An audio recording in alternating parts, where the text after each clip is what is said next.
Hello everyone, my name is Jordan and this is the workplace communication speech. We are steadily seeing a decline in the state of our only home, and as someone who works in the health and safety field, that's something that's pretty distressing. So a big step to fixing this is just having excellent communication throughout the entire field.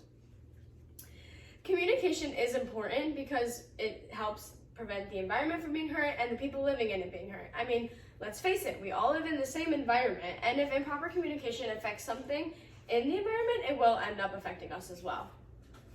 After doing plenty of research and interviewing 2 professionals in this field, I feel that I'm credible enough to give you this information. A few challenges that I will be noting is credibility, getting the audience to listen to you, and just miscommunication in general.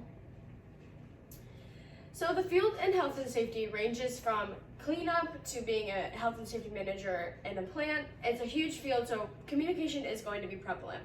It's important because when people aren't on the same page, it can lead to things being hurt, like I've said. So we're going to start with the lack of communication. I found an example from when Hurricane Katrina hit, and it talked about how the state, federal, regional, and local government all were not on the same page, and it affected many people, ending up in a tragic ending. According to an article written by Fitzpatrick Lewis, the availability of lack of information regarding Hurricane Katrina, for example, played a clear role in determining how people chose to react to the disaster. Moving on to miscommunication, in the cleanup business, exhaustion is prominent.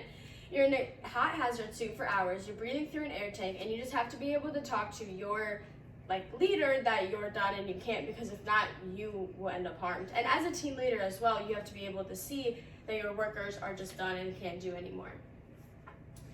Next, we're going to talk about risk in the credible way.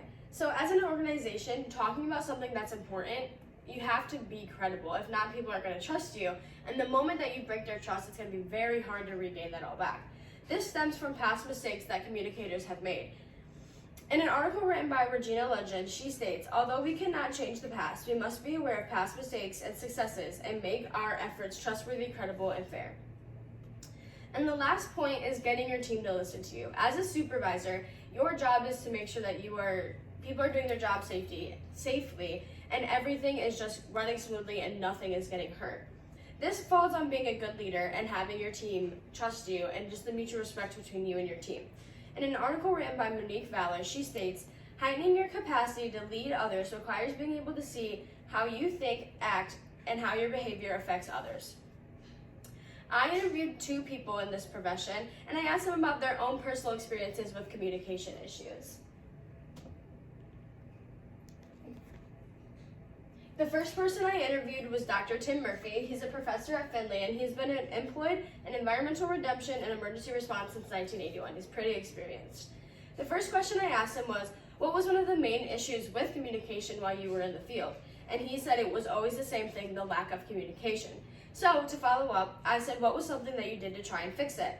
He said, as a superintendent on projects, I made it a habit to talk to people daily, and I forced myself to seek them out and just communicate with them. The next person I talked to was Bob Volz, an EHS, Environmental Health and Safety Director for Bedford Industries in Birmingham, Ohio.